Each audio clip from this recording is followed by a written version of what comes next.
Hi all. Today we are going to do some extreme budget meal planning. We are going to make 21 meals. That is 7 days, 3 meals a day for $15. If you can't do math, that is less than $1 per meal.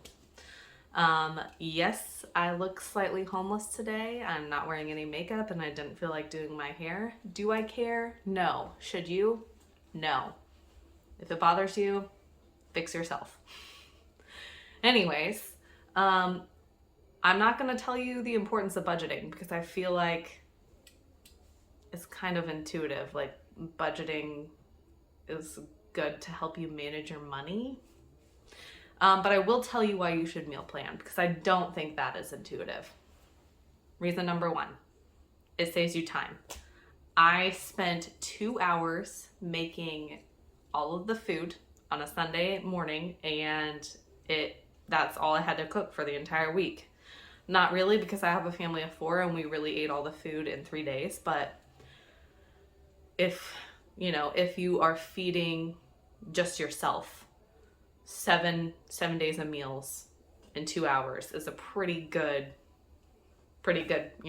time saver there. I have meal prepped for an entire week for a family of 4, and it doesn't really take that much more time. You can do about the same thing with a family of 4. So that's it. It saves you time. Reason number 2, it saves you money. Let's say you have a busy morning and you forget to take your lunch. Unless you're eating at Steak and Shake off of their $4 menu or whatever it is, or you're going to Sonic on $1 corn dog day, or you have an extremely reasonably priced hometown diner that you eat at all the time. I'm gonna guess you're spending more than $5. I'm gonna go out on a limb and say you're probably spending more than $10. Do you see where I'm going with this? One day of eating lunch out for $10 costs almost as much as what I just spent on an entire week's worth of food. That's pretty simple math there. I mean, $10 in one day or $15 for a whole week. I'll let you decide. Reason number 3, it gives you room to be lazy. Let's say you have a hard day at work and you don't want to come home and cook dinner. You want to drink beer and watch Netflix. You can do that because your food's already made. You just have to pop it in the microwave. Let's say your kids are being cranky and they just want to eat right now. Just pop some food in the microwave. Let's say that you have a side hustle and you need to come home and edit some videos to put onto YouTube. Yeah, I'm talking about myself here. It saves you the time that you don't have to cook for food. It allows me to be lazy about my dinner cooking options. You don't have to spend $15 to get a pizza from Casey's or Domino's or wherever you get your pizza at. Next, we are going to talk about the assumptions I have made in completing this $15 meal challenge. The only assumptions that I have made is that you have salt, pepper, and garlic powder. If you don't keep those 3 things in your pantry at all times, you really should, because you can cook just about anything. You can season anything with those 3 seasonings. Those are like the 3 main staples. Keep those things in your pantry. Number 2, that you have some kind of cooking fat, whether that be standard vegetable oil, which is not my number 1 pick, but on a budget it will do. Olive oil, butter, bacon grease, some kind of fat, cooking fat. All right, we've turned just a little bit so I can look at my grocery list while I'm telling you. Okay, so we're gonna go over the grocery list that we need. I have 1 dozen eggs, 1 16-ounce bag of shredded cheese, 1 12-ounce bag of frozen broccoli, 2 10.5-ounce cans of cream of mushroom soup, 2 14.5-ounce cans of green beans, 2 14.5-ounce cans of diced tomatoes, 1 pound of black beans, 2 pounds of long grain white rice, 1 package of taco seasoning, 2 medium yellow onions. Try to get it as close to 1 pound as you can, and 5 pounds of russet potatoes. Something I would like to point out about shopping on a budget is 1, variety costs money. So you might be thinking, I don't want to eat the same thing for 7 days in a row. Well, every time you have to switch ingredients, that costs more money. So by eating the same thing for 7 days, you're able to decrease the amount of ingredients you're buying and also decrease the cost. Um, if you're not, not that desperate to save money, which there are some people, and those are the people that I'm making this video for. If you are desperate to save money, switching ingredients, making a variety might not be an option for you. Also, protein costs a lot of money.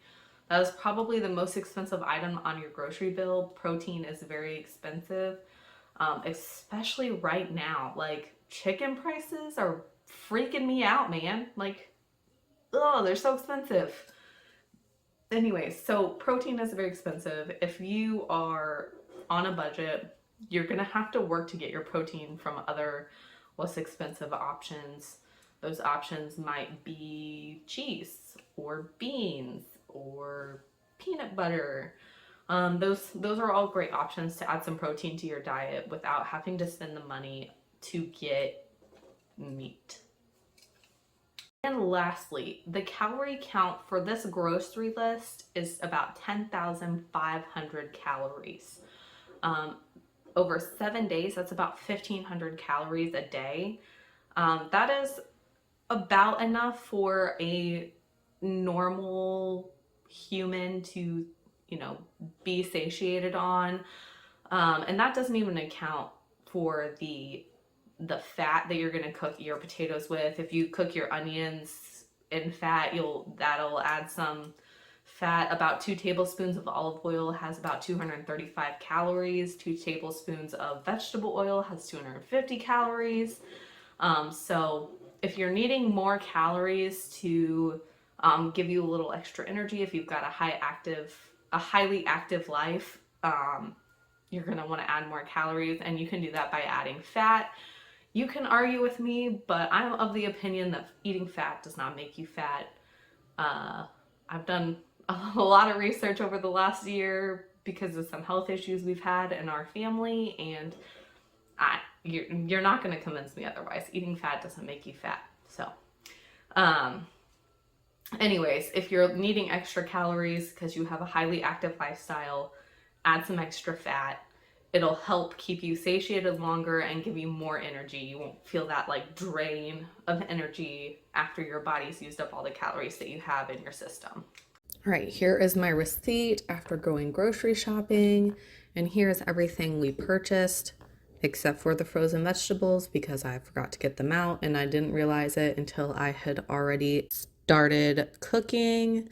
You will see that my beans are soaking in water. The night before I did this meal prep, I dumped the beans out into a bowl full of water and just let them sit on the counter overnight.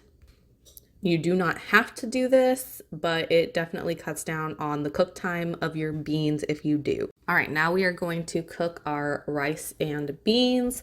For the rice, in a 2-pound bag of long grain white rice, there is about 5 cups of rice. So you're going to dump the entire bag into a pot along with 10 cups of water. Then you're just going to put that on low heat and cook it until there's no more liquid. For my beans, I soaked them overnight. So I'm going to strain my beans. I'm cooking mine in the Instapot, so I'm going to put them in the Instapot, add 6 cups of water, put them on high pressure for 20 minutes, release the pressure, and they're ready to go.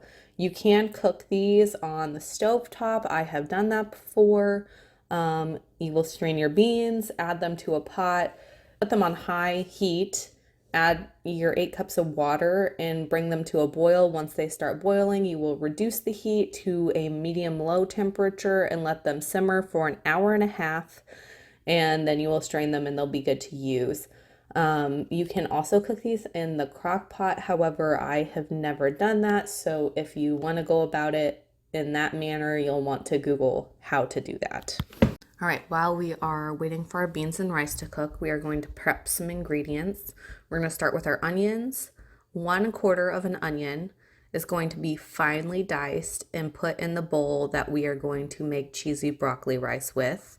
3/4 of that onion are going to be diced, just not super tiny. It doesn't have to be, but just diced and put into the Mexican casserole, and then 1 whole onion will be diced and put into the breakfast dish.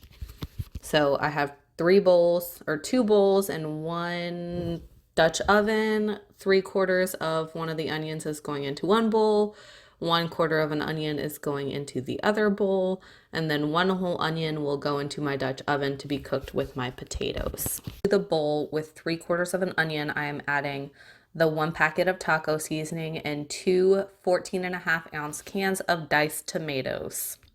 To the bowl with the 1/4 of finely diced onion, I'm adding 2 10.5-ounce cans of cream of chicken. You can see my children pushing paperwork across my island at me. By now, our rice is done, and I'm going to bring it over and divide it amongst our bowls. 2/5 of it will go into the bowl that has the Mexican dish in it, and 3/5 of it will go into our cheesy broccoli rice. This is the point whenever I realized that my frozen vegetables were not out, and I took them out of the oven, not the oven, the freezer, and put them into the microwave for 5 minutes just so they could soften up. Now I'm going to wash all of my potatoes and dice them up and put them in the Dutch oven with the whole onion.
All right, now that all of our potatoes are cut up, I put those on the stove. I haven't started them yet, and our beans are ready. So I am going to rinse those off and put them in my Mexican dish bowl.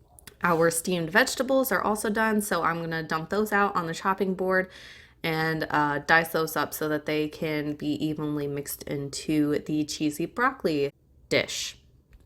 Then I'm going to add 1/2 of the bag of cheese to the cheesy broccoli dish. And then I'm going to mix that up and taste it. The cheese and the cream of chicken have seasoning. Cream of mushroom will have seasoning as well. So you want to mix it up and taste it. Everything in this dish is cooked, so you can taste it. And you'll salt, pepper, and garlic it based on your taste. I probably added 1/2 teaspoon of each to that bowl, and then I mixed it back up. You can throw this in the oven and bake it till your onions are soft. You could also cook your onions separately in a frying pan with a little bit of oil if you wanted to. I just opted to put it directly into serving dishes at this point. After that, you are going to mix together your Mexican dish and taste it as well. Everything in that dish is cooked already, so you taste it, season it to taste. I think I added about 1/2 teaspoon of salt, pepper, and garlic to this one as well. Then you're going to put it in a baking dish and cover it with the rest of the shredded cheese. I did choose to bake this one just because I wanted my cheese to get all melty on top. If you have not already done so, please subscribe to my channel. Hit the like button if you enjoy this kind of content, and leave me a comment down below if this is something you find useful.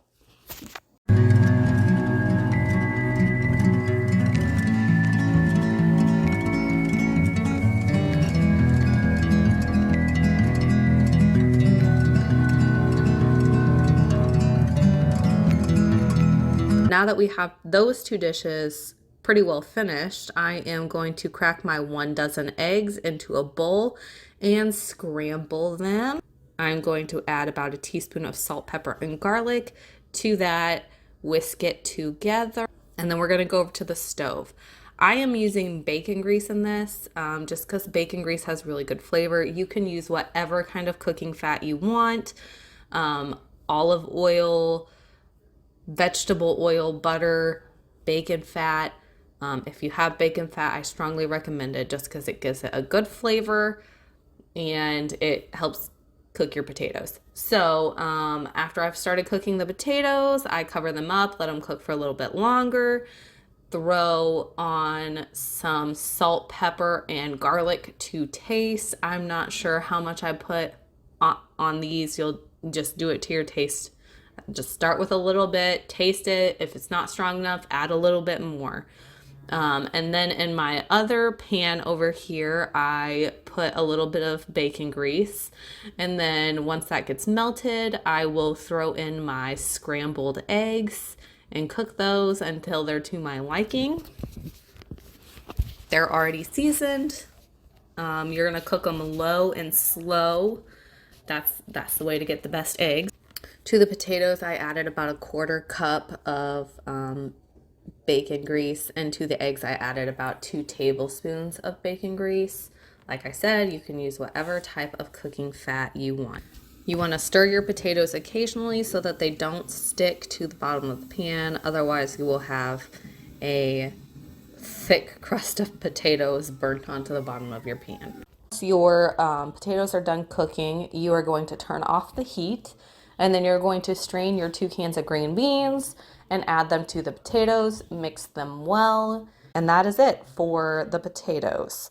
Once your eggs are done, we are ready to put together our meal prep containers.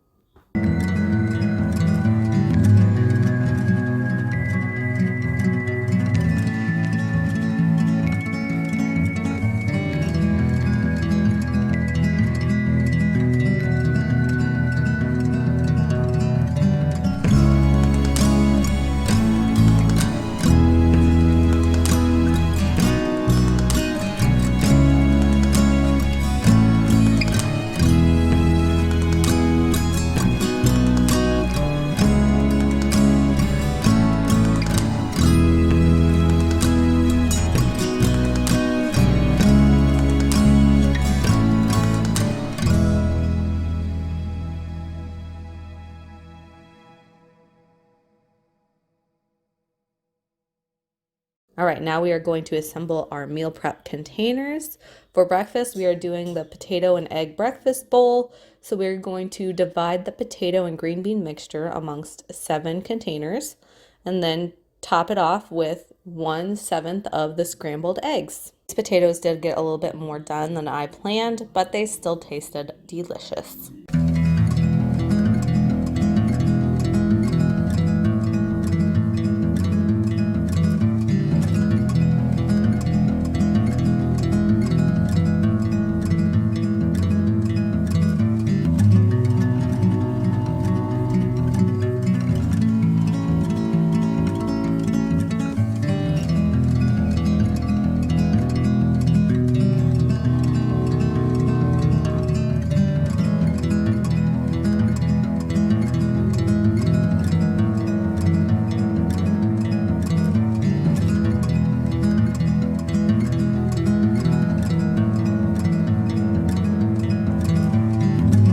All right, now we're going to put together the meal prep containers for the cheesy broccoli rice.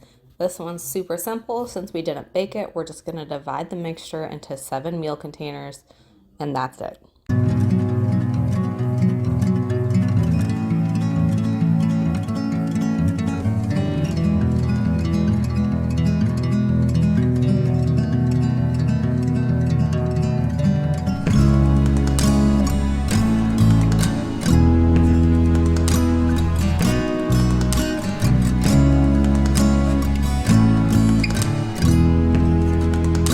Lastly, we are going to assemble the Mexican rice and beans dish. You can just divide this into 7 containers.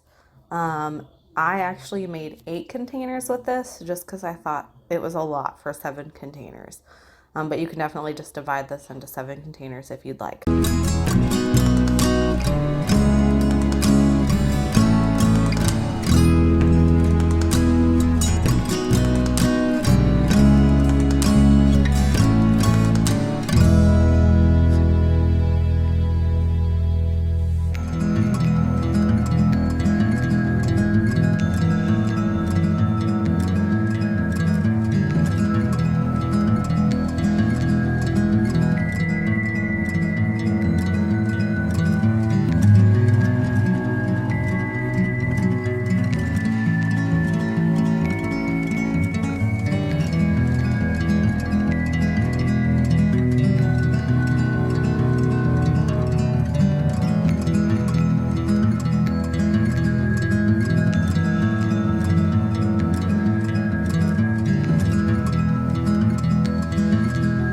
All right, y'all, that is all I have for you today. I hope this gave you some inspiration for meal prep, budgeting, and recipes. I hope you have an awesome rest of your week, and I'll catch you next time.